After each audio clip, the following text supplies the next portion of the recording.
내 몸이 자꾸만 아프고 마음이 계속 우울한 이유, 내 주위에 아픈 사람만 계속 나타나는 이유는 아픔이라는 상태를 수용하지 않고 공격하기 때문이에요. 모임에 나갔어요. 친구 요요가 우울증에 걸렸다고 합니다. 깜짝 놀란 나는 성심성의껏 요요를 위로해줘요. 요즘은 우울증이 많대. 부끄러워하지 말고 치료 잘 받자. 하지만 친구에게 위로를 건네는 머릿속 한켠에는 이미 요요를 비정상의 범주에 넣고 있습니다. 직장 동료 뚜뚜가 암에 걸렸다고 합니다. 다행히 심각한 상태는 아니라고 하는데요. 이때 역시 우리의 머리는 바쁘게 움직여요. 암이라니. 왜 뚜뚜는 암에 걸렸을까? 식습관인가? 운동을 안 해서? 아니면 유전적 문제인가? 바쁘게 움직이는 이성은 이런저런 원인을 분석하며 안도하고 있습니다. 나는 암이 아니라서 다행이야. 나는 담배를 안 피니까 문제없어. 생각하면서요. 이번에는 가장 충격적인 사건을 맞이합니다. 최근에 스트레스를 좀 받았다고 그동안 관리해왔던 몸과 마음이 와르르 무너진 거예요. 다 나은 것 같았던 공황장애가 재발하거나 매번 나를 괴롭히는 피부염, 대상포진이 다시 올라오기도 합니다. 남들을 보면 더 많은 일을 하면서도 멀쩡한 것 같은데 나만 왜 이렇게 아파야 하는 걸까요? 약한 몸과 마음이 원망스럽기만 해요. 이런 모습들은 모두 아픔 자체를 공격하는 마음입니다. 내가 아픈 걸 문제시하든 남이 아픈 걸 이상하게 여기든 결국은 똑같아요. 건강한 건 정상, 아픈 건 비정상 딱지를 붙여놓고 깨끗하고 무결한 건강 상태만 인정하는 마음인 거죠. 건강에 집착하고 아픔은 무시하는 태도는 두 가지 현실로 나타날 수 있는데요. 첫째는 내 아픔을 다 무시하며 돌보지 않는 거예요.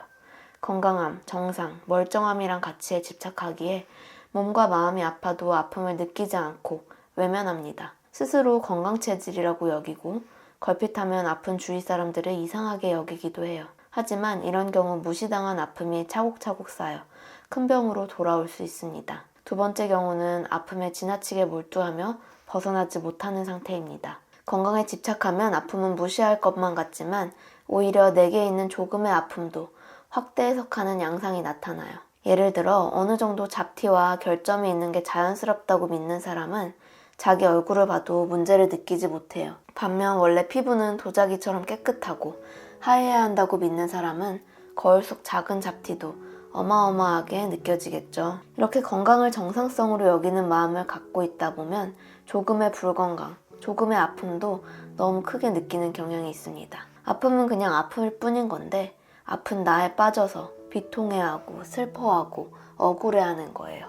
이런 사람은 매일 여기가 저기가 아프고 머리부터 발끝까지 성한 곳이 없습니다. 머리로 원했던 건 아니지만 계속 골골대는 상황을 만들게 되고 주변 사람의 눈초리를 받기도 하죠. 사실 아픔을 무시하든 아픔에 매몰되든 어느 쪽이든 상관은 없어요. 중요한 건 건강함에만 집착하다 보면 나와 타인의 아픔을 위로하고 치유할 수 없다는 점입니다. 아픔 자체를 공격하는 사람은 아프다는 것 자체가 내가 이상이 있는 증거라고 여기기 때문에 내 아픔이 부끄럽기만 합니다. 타인의 아픔은 또 귀찮기만 하고요. 결국 위로받지 못한 아픔은 계속 받아들여지지 못한 채로 치유되지 못한 채로 내 인생에 남아 계속 나를 괴롭게 해요. 불교의 가르침 중 두 번째 화살을 맞지 마라라는 말이 있는데요. 인간은 살아가면서 자연스럽게 여러 가지 고통을 겪게 되는데 이를 불교에서는 첫 번째 화살이라고 표현합니다. 이 화살은 나이가 많든 적든 지위가 높든 낮든 누구나 맞게 되는 화살인 거죠. 그런데 첫 번째 화살에 이어 두 번째 화살이 있습니다. 화살에 맞았으면 상처를 보면서 치료를 해야 하는데 내가 화살에 맞다니 이럴 수가. 너무 끔찍한 일이야 외치면서 생기는 고통이랄까요? 이를 불교에서는 두 번째 화살이라고 표현하며 지혜로운 자는 두 번째 화살을 맞지 않는다고 합니다. 살아있는 사람은 누구나 크고 작게 아픕니다. 인간의 세포는 생성되는 동시에 죽어가고 인간은 하루 더 사는 만큼 죽음에 가까워지는 것처럼요. 여러분이 지금 몸이 아파서 마음이 아파서 힘들다면 여러분의 고통에 위로와 연민을 보냅니다. 그리고 더 이상 아프다는 것을 이유로 스스로를 두 번 괴롭히지 않기를 진심으로 바라봅니다. 오늘 제가 준비한 영상은 여기까지이고요. 다음에 또 마음에 대한 영상으로 찾아올게요. 안녕.